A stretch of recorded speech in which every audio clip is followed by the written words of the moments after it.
Hi everyone, welcome to Home Radio Collectibles, where today we're going to be taking a look at the Walking Dead comic book series Skybound exclusive Jesus. Now, this guy is getting really awesome in the show. I love that he is actually using this outfit in the show. This is my favourite look for the character, and what I love about this figure is that you can have his face covered up and the beanie hat on, or you can have the alternate head there, which I think is pretty cool. Here you can just see some of the comics. It says catch up with the comics and stuff. It doesn't show you anything else from a wave because it's not part of a wave, it's just an exclusive. So let's go ahead and get this thing open and take a closer look.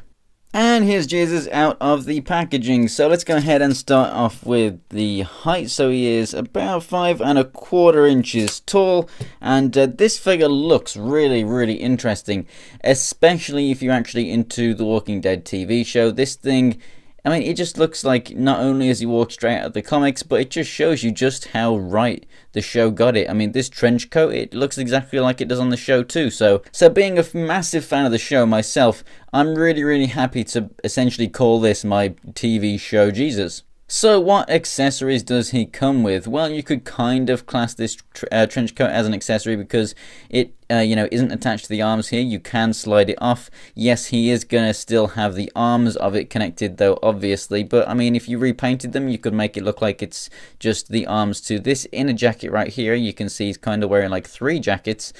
So you could definitely pull that off if you didn't want this long trench coat on him. You can see that he also comes with this rifle, which we've seen many a time from the Walking Dead line in both the comic book figures and the TV show figures. So we get a nice gunmetal finish on that, and you obviously have this strap. Be careful because they are prone to snapping really easily where they are connected. They're connected really loosely. It's just that the plastic is so thin, so just be really careful if you do actually use this or pull on it or anything. Don't pull on it to take it out the package, you will break that off. But really nice carbine right there. You also get a pair of binoculars, which are actually painted on the one side, as you can see, and they are flexible as well, which is pretty cool. He can't really hold on to them very well. He does actually have trigger fingers for both of his hands, so he doesn't have the best of grip on this, but the hands, as you can see, are flexible and you can get him to hold them. But then there's the whole kind of, finagle it around and getting it to his eyes and everything. You haven't really got anywhere on him where you can holster them. You can kind of wedge it up into the trench coat and it will stay there. But there's no like official proper place where you can store this thing. Another accessory, you have an interchangeable head. So this is the one with the hat on. I mean, look at that amazing kind of wool detail that's sculpted in there. That looks awesome. And then we have down here on this kind of this rag here over his mouth, you see it's like a really deep navy blue with some lighter blue tints to it, and maybe a bit of a black wash in there as well. Looks fantastic. And then here we have the, I guess, kind of unmasked sort of face. The eyes do look a little different, so you can tell it's kind of a completely different sculpt in there as well, just like the facial expression.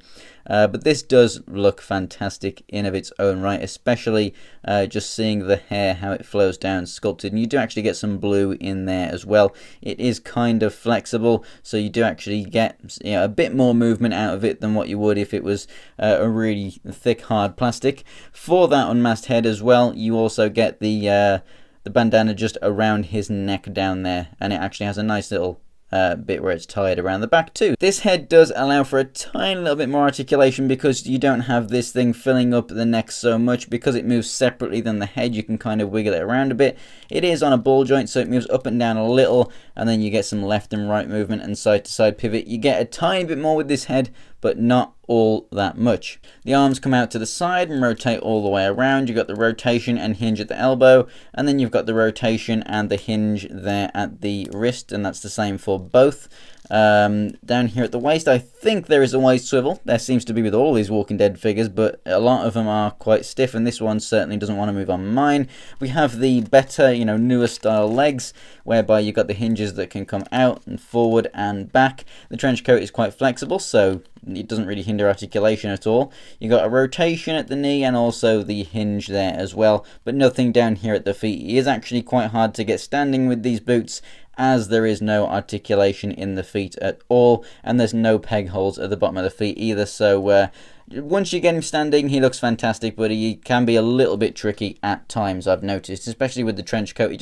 There's a bit more weight to this figure than there usually is with Walking Dead figures of this scale. Overall, I have to say this figure is absolutely fantastic. The shading is actually not as apparent on the trench coat as I thought it would be, when you obviously consider most Walking Dead figures are really heavily shaded with a lot of mud, dirt and grime and stuff. This thing only has a little bit of a wash inside those lines, just enough so that you can make them out, but there's not too much gore or anything on this figure, so it kind of goes along with his sort of stealthy nature and very stealthy look that the guy hasn't been in a fight in this iteration yet. He has escaped it cleanly so far. So I really do like the look of this figure, and I definitely recommend it if you can find it, but it does seem to be one of the more rarer figures from this line, so if you do see it and it is a decent price that you're happy to pay for it, then I would definitely say go ahead and pick it up. It comes with some great accessories and looks awesome, especially for a fan of the show right now, with Jesus getting more and more airtime by the week. So thanks for watching, guys. If you enjoyed the video, go ahead and give it a like, and if you want to see more videos from me, check out the ones that are on screen right now, and go ahead and subscribe if you want to see more in the future. Thanks for watching, guys,